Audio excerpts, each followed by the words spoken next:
এবারে metal presents কৃষি সংবাদ, সুজলা সুফলা।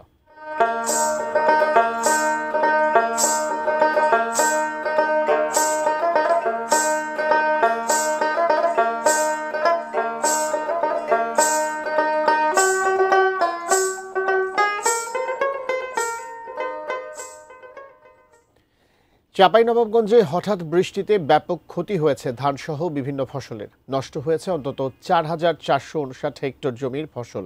ক্ষতিগ্রস্ত কৃষকদের সরকারি প্রণোদনার আওতায় আনার কথা জানিয়েছেন কৃষি দপ্তর।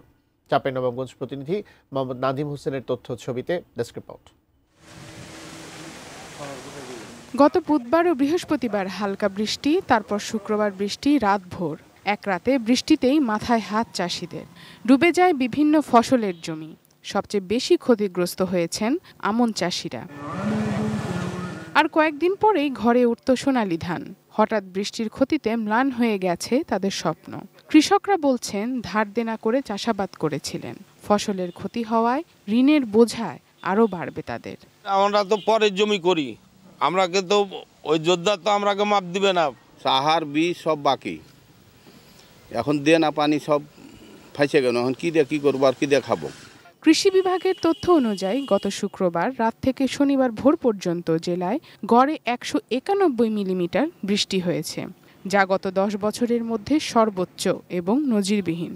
আমন ধানের ক্ষতি সবচেয়ে বেশি। ক্ষতিগ্রস্ত কৃষকদের তালিকা প্রস্তুত করা হবে বলে জানিয়েছেন কৃষি বিভাগ। পানি নামার পরে আমরা আবার মাঠ জরিপ করে চূড়ান্ত ক্ষয়ক্ষতির একটা হিসাব দেব যে এই ৪,৪৬০ হেক্টর মধ্যে কি পরিমাণ সম্পূর্ণ ক্ষতি হলো, আংশিক ক্ষতি হলো, এবং সেটা ফসলে কি পরিমাণ ফসল নষ্ট হলো এবং কত টাকার ক্ষতি হলো এবং এর সাথে কতজন কৃষক জড়িত সেটা আমরা একটা রিপোর্ট করব। এবং পরবর্তী এই রিপোর্টটা আমরা উপরে পাঠিয়ে দিলে সরকারের পক্ষ থেকে যদি পুনর্বাসনের কোনো কর্মসূচি আসে আমরা সেটা ক্ষতিগ্রস্ত কৃষকের মধ্যে বিতরণ করব। Sharjana Ananya, desk report, ATN news.